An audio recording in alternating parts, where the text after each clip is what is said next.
like my brother, I obviously know what we're going to be talking about. I know the story, so it's kind of. We don't. Yeah, you know, like it's kind of. It's one of those things where the story, and like we've talked about it with each other, but it's not. We've never. There's some things we haven't talked about, which will be interesting to see, and I'm sure there's some things that I don't know as well. I'm sure there's like things that. So you're expecting to be surprised there? Is that? I'm not expecting to be surprised, but like. There is a possibility I could be like, and it's kind of, especially when it's something so personal. Interviewing my brother about a subject about a subject like this, it is tricky, especially when it's like it's my project as well as my documentary. You're very close to it. Exactly. Yeah. It's kind of like where do you separate yourself between the creative side of making it and the personal side of your family? And it's just so close. Like where do you draw the line? Like, like what's too much art? Like, is it kind of like what boundaries do you cross for the sake of making? Tell us about, so just introduce yourself. Oh, my name's Kevin and I'm an addict.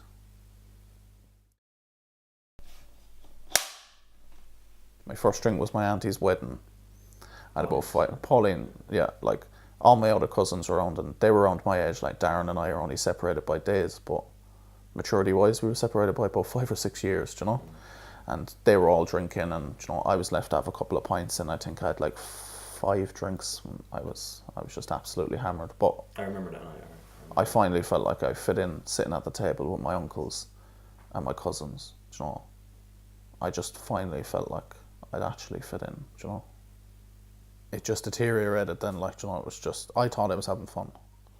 You know, I thought this is the life that I should be living. Like, you know, I was sleeping on people's couches, taking ecstasy whenever I could, drinking a lot.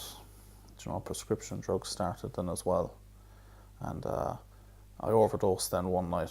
I met this guy inside in Tralee, and he used to work for Pfizer, but he got fired because he started taking their tablets. So I went back to his place, and there were literally tablets everywhere. And I just didn't care. Like, I just took as many of them. He had like antipsychotic tablets, a whole lot, really strong ones. And I woke up next day, and I remember I was double vision for the entire day. But the previous day I'd rang Mom, and I said, listen, I want to come home, and she arranged to meet me the following day. But I couldn't see straight. Like, I was crossing the road and there were like 2 trucks. So it was like 50-50 chance I was going to hit by one of them. So I just said to Mom, I can't do it today. I couldn't go home in that state. I'd go in these cycles of like, I'd have 3 or 4 bottles of wine a day for like a few months. And then I'd just smoke weed for a few months, and then I'd take speed for a few months. And I had to make sure I surrounded myself with people who wanted the same things as me, which was to drink and take drugs the whole time. Because I just needed it. I realised now that I needed it. But back then, I just felt like I wanted it. And I justified the upbringing that I had, that I was kept away from all this stuff. So now I'm kind of breaking out, and now I'm living. You know, I thought that was living, like. But then, once the couches ran out, you know, it started being outside then, like. And that's when, you know, things started getting bad. There's just something different about sleeping outside. Like, I slept behind, you know, the little coves where they put the wheelie bins outside. They have like the concrete coves. Yeah. I slept behind a few of them in car parks. The worst part of it is being by yourself. If you're by yourself, it's really, really lonely, like, and it can get really bad. I was almost accepted, you know, that almost as if that is what I deserved. You know, and only found out later on, you know, when I did do another bout of treatment, that, you know, I was told that maybe that was the way of kind of punishing myself in a way, you know, that I deserved to be down there. I just needed something every day, every single day, and I'd find any way I could to get it. But there were many times that I'd say, right, at least I'm not doing this, so I'm not that bad. So I'd rationalise it. At least I'm not begging, so I'm not that bad. And I'd look past people who are begging and go, Jesus, thank God I'm not that bad. You know, I'm only taking prescription stuff from the chemist, and I'm living in a house. You know, I used to say that when my ex. So I literally conned myself into thinking I had my life together, when really I was taking close to 15 Orphan Plus a day with my partner, and she was doing exactly the same, and we spent our lives skipping from chemist to chemist until we were barred from most of them. And then I spent my evenings standing outside chemists asking strangers to go in and get them for me, which was the most demoralising thing. Well, I thought at the time was the most demoralising thing, until I actually did start begging, because addictions are hard to support, like. And I never thought that I'd get that low. I never thought that I'd do that. But I needed the drugs, and I needed them to keep my ex happy as well. Because then that was a happy home. I almost took the environment created by the woman I was living with my mother into the relationship that I was in. So I knew if I kept her happy, then it would be a happy home, and I wouldn't have to be so nervous or so timid and let her mood dictate how I was feeling. You know, I carried that through from when I was younger, so that's why the begging came in. And that almost became an addiction then because it was free money. But it was the most demoralising thing that I've ever done, because I was pretending that I had nothing. But I did. I had a house. I had dole coming in every week.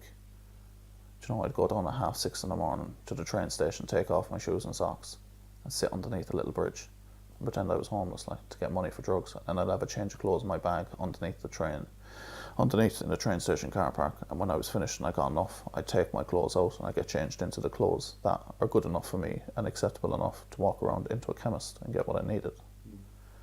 Like, because growing up, like, I was literally my only friend. Like, especially when I was inside in rooms with absolutely no stimulation, I was left alone with my own thoughts. So my inner monologue was my best friend.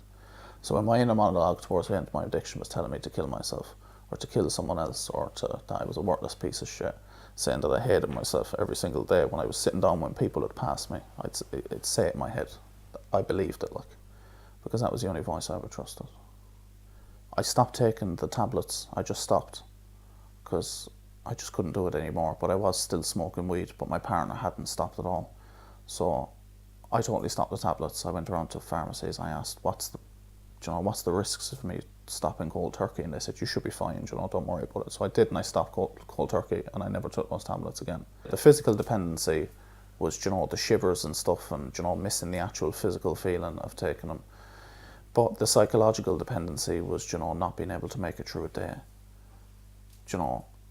It gave me happy thoughts. Like, it just for those couple of hours, it just, everything was all right. I didn't have to think about how shit my life was, what I was doing, getting up at 6:30 every morning. The life that I was in, the way I'd conned myself, the fact that I was in a relationship where we were both basically destroying each other. And we both knew it, but we both didn't want to confront it. Like, so when I came away from that, and she didn't, and it would be wrong of me to ask her to, like, we kind of realised that, we weren't ever in a relationship with each other. We were in a relationship with the drugs, like, and it was beneficial for the two of us. I realised the seriousness of my situation. Like, I could die from an overdose at any time. I didn't want to end up hurting other people, because that was going through my head. I didn't want to end up seriously hurting myself. I realised that I was almost at a turning point.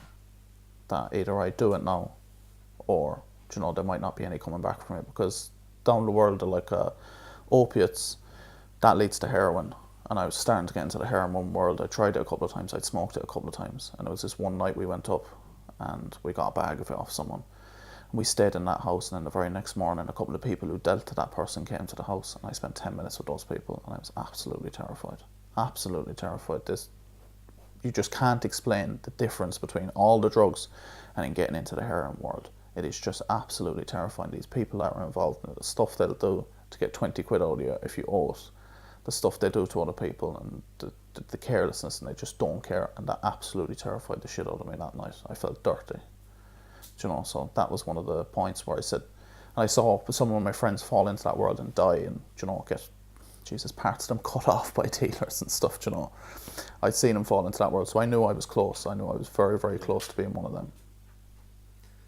First of all, I was, like, patting myself on the back, haven't you done great coming off the tablets? And, once again, conning myself. I was still smoking weed, and I was still paranoid out of my head every time I did. Especially, smoking a joint outside and then coming in and sitting down with mum and dad, like. It was. They knew you were doing all this. Yeah, they did. Yeah, they allowed me to, like, which is. And it was just the wrong thing to do. And I started drinking more and more. Then, like, I'd head uptown and I'd have a couple of drinks. As it went on, the smoke coupled with the drink, those thoughts, they'd never gone away, like. And if anything, they were getting stronger and stronger, like. I literally hated myself. I hated everything about myself, I was literally just hanging on before I did something stupid, If I died, I wouldn't have cared. I literally would not have cared, like, so, you know, giving myself any pity or giving myself any bit of leeway, or that just wasn't on the cards, you know. It was just constant hate, like. The last time I stopped, like, I went up to, you were with me for that, we went up to the millionaire quiz. We did pretty well on it, and it was a good night. Oh, we did well the first night. Yeah, the first night we got the first question wrong. We drank all day the second time. Yeah, and went up then, and I remember looking at the clock and it was only an hour and a half left, and I remember thinking, how am I supposed to get drunk in an hour and a half? I have to do it quickly because they're going to stop serving drinks. And, you know, that was just the only thing in my head. I have to quickly drink this wine, quickly drink another one, quickly drink another one. So I got absolutely hammered. I remember looking around and there were people from my school there. There was, you know, your friends and stuff like that. And I instantly remember feeling the loneliest that I'd ever felt in my entire life. And it's like all the other voices in the pub were drowned out. I started sweating, and that voice in my head was just saying, just kill yourself, like, just do it. And then we went home then, and I remember sitting down at the kitchen table for like 2 hours, and I wrote a suicide note. I found a bit of whiskey from the cupboard, actually. I drank some of that whiskey. And I remember just crying, sitting down, writing it. And I went upstairs and I tried to hang myself off the railing inside the room. I locked the door. I smoked a fag inside the bedroom because I thought, fuck it, do you know, what am I going to do? Go out and smoke it outside? I'm not going to get in any trouble. I'm going to be dead, like. So I tried to hang myself off the railing, but the railing wasn't strong enough. So I was going to go downstairs and do it in the shed outside. And then you called me into the front room to show me something on wrestling. I can't remember what it happened. It was something to do with Roman Reigns or something. It was something stupid. And I remember laughing then. I remember sitting there for a couple of minutes, and I said, do you know what, I'll leave it until tomorrow. But I did keep a tiny bit of that note. I have a tiny bit of that note inside my wallet, the very last bit, to remind me.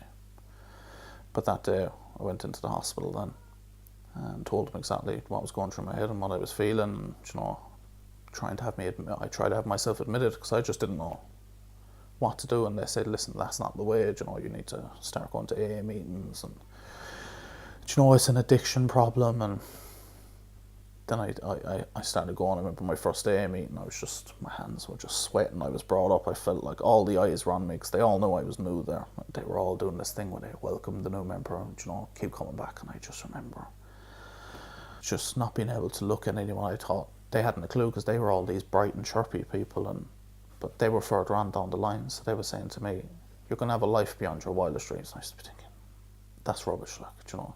I'm getting up at 7 a.m. to go out and jog just so I don't have to face, you know, getting up to people inside the house. You know, I don't have any hobbies. I don't have any life. Addiction is a full-time job. It is. Between getting the money that you need to get it, visiting dealers, getting stuff off dealers, you know, it is a full-time job, like 7 days a week. So once that was gone, my life was totally empty. You know, but the meetings did give me a bit of hope, like, and I did gradually start to get better then.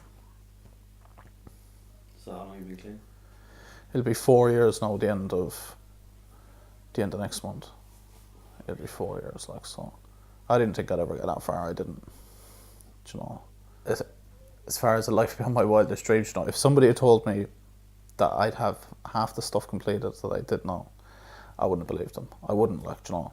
All I wanted was, like, it's the life I used to dream of having when I was sitting underneath those train steps, you know, the train station, and begging was just, I just wanted somebody who loved me for me. I just wanted, you know, to maybe have a job, maybe have the opportunity to make a movie or to make some music, to do something that I really loved, to do something that I was really passionate about, and just to be happy. That's all I wanted. And I used to dream about that, sitting out there at 6:30 a.m, like, getting €2 coins off strangers. I have much more than that now, like, I have so much more. So I've achieved so much, and I get these little moments, like, I'll get like 3 or 4 minutes of pride where I think, you know, you're damn right you've done all this, you know. Yeah. And I'll get those 3 or 4 minutes of pride, but then, you know, I'll kind of go back into, yeah, sure, there's nothing. You know, I did stop, and I am staying stopped. No, it's never going to be gone, like, but thankfully today, when something's wrong, I don't think about a drink or a drug, like, I don't. And it is just one decision away. I know that, like, but I know categorically that I would lose absolutely everything good in my life today, and that's the girl that I'm going to marry, that's the business that I've built from scratch, that's this apartment, that's the relationship I have with each and every member of my family, you know, where I can walk into the house with the people that I grew up with and the atmosphere that I feared, and I don't fear it anymore. I can walk in there and feel happy. I can hug my mother with love. I can do that, like, and that is the miracle of, you know, what my life is today. You know, it's those small little details like that. When I was younger, none of us could ever foresee happening, like, and I certainly couldn't.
Your shit, man.